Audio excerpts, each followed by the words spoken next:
Hello everyone. आइए देखते हैं मंडे निफ्टी कहाँ मूव कर सकती है और उसके कहाँ रहने की संभावना है।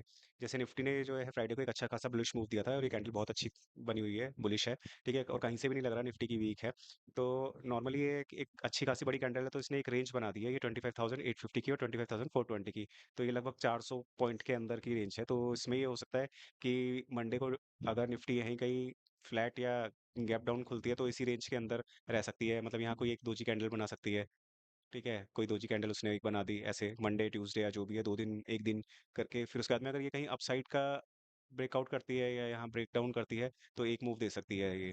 ठीक है, अगर 25,850 को ब्रेक करती है तो इसका जो नेक्स्ट टारगेट है वो 26,000, जो कि ज़्यादा दूर नहीं है, 150 पॉइंट के आसपास ही है। तो अगर इसको नीचे आना है, क्योंकि नॉर्मली इसके करेक्शन की बात चल रही है हर जगह न्यूज़ में, हर कोई सोशल मीडिया पे भी बोल रहा है निफ्टी नीचे आ सकती है, क्रैश आ सकता है, ये सब चीज़ हो सकता है। तो अगर इतनी चीज़ें चल रही हैं तो मार्केट कहीं नीचे जाने के चांसेस नहीं होते हैं।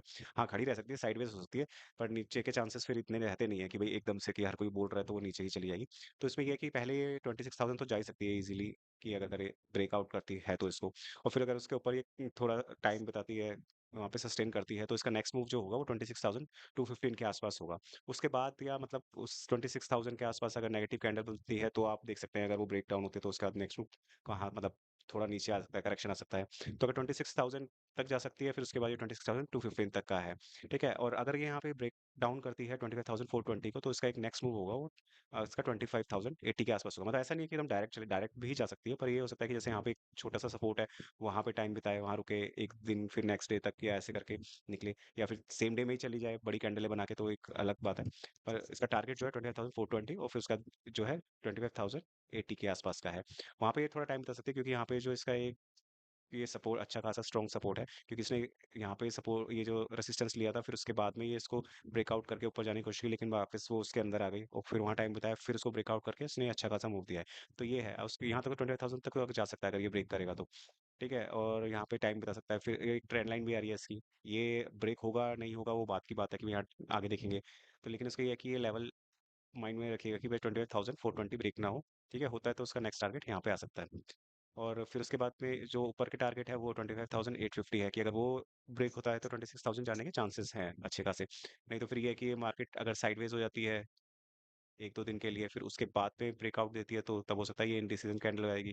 ठीक है, उसके बाद कहाँ का ब्रेकआउट या ब्रेकडाउन दे सकता है। तो बस ये है कि इन लेवल में नजर रख सकते हैं, ये दो लेवल है, कि अगर इनमें से कोई भी ब्रेकआउट या ब्रेकडाउन होता है तो वहां से एक मूव दे सकते हैं, नेक्स्ट मूव जो होगा कौन सा होगा वो आप अपने माइंड में रख सकते हैं।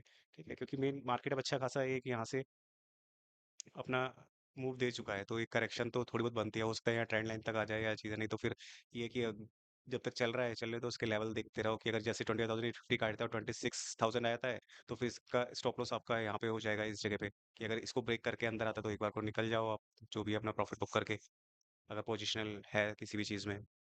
तो उसके अकॉर्डिंग है कि आप बस लेवल देखो, लेवल कौन-कौन से ब्रेक कर रहा है, तो लास्ट जो एक टारगेट होगा ऊपर का वो ये होगा, ये काफ़ी अच्छा है इसका, ये फिबोनाची का एक लेवल है। तो यहाँ तक तो अगर जाती है तो फिर यहाँ पे चांसेस है, क्योंकि एक ट्रेंड लाइन भी आ रही है कि यहाँ से एक जो है आपको एक छोटी-मोटी करेक्शन दे सकती है, वो कितनी बड़ी होगी, कितनी छोटी होगी, वो बात की बात है।